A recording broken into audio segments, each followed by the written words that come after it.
आणि कोल्हापुरी चिकन बघायला लागतंय ते पण शेवटपर्यंत.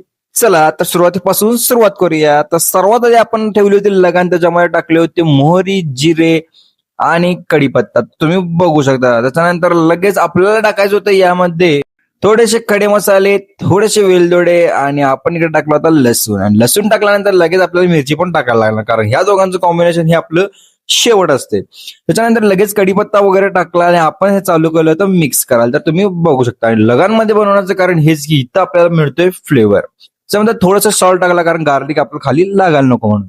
त्याच्यानंतर मग लगेच आपण टाकायला सुरुवात केली होती. मला वाटलं थोडंसं गार्लिक कमी पडल्यामुळे आपण थोडंसं गार्लिक याच्यामध्ये ऍड करून घेतलं. त्यानंतर लगेच टाकलं आपला जिंजर गार्लिक पेस्टचा फ्लेवर, आणि तुम्ही बघू शकता. त्याच्यानंतर लगेच टाकलं होतं चिली पेस्ट, कारण हे आपलं जाणवत होतं रेड कलर मध्ये, ते म्हणजे कोल्हापुरी स्पायसी मध्ये. तुम्ही बघू शकता. असं लगेच त्याच्यामध्ये मी थोडंसं सॉल्ट टाकून घेतलं, कारण मला वाटत होतं की मसाला लागू शकतोय. तर लगेच आपले रेड चिली पावडर, देगी चिली, आणि त्याच्यानंतर किचन किंग गरम मसाला, नॉनव्हेजचा मसाला म्हणजेच आपला मटन मसाला, आणि त्याच्यानंतर चाट मसाला, जिरा पावडर, धनिया पावडर, सर्व प्रकारचे मसाले आपण टाकून घेतले. आणि आपण लगेच थोडं मिक्स करायला चालू केलं, कारण शेवट बघायला गेलं तर आपल्याला ते खाली लागते. तर लगेच मिक्स वगैरे करून घेतलं. आणि त्याच्यानंतर मग त्याच्यामध्ये थोडंसं टाकलं होतं कोकोनट, कारण कोकोनट फ्लेवर आपल्याला द्यायला लागतो.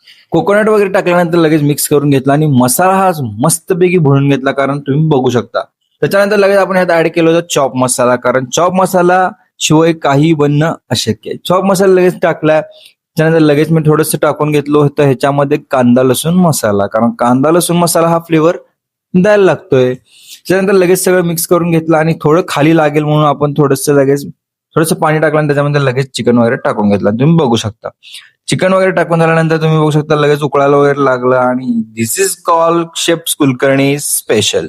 आणि त्याच्यानंतर थोडंसं घी टाकलं आणि आपल्याला मारत होतं थोडासा तडका. त्याच्यामध्ये लगेच आपण तेल तापवून घेतलं, त्याच्यामध्ये थोडासा कढीपत्ता आणि कांदा लसूण टाकून आपण लगेच तडका मारून घेतला, आणि फ्लेवर नाद खुळा तुम्ही बघू शकता.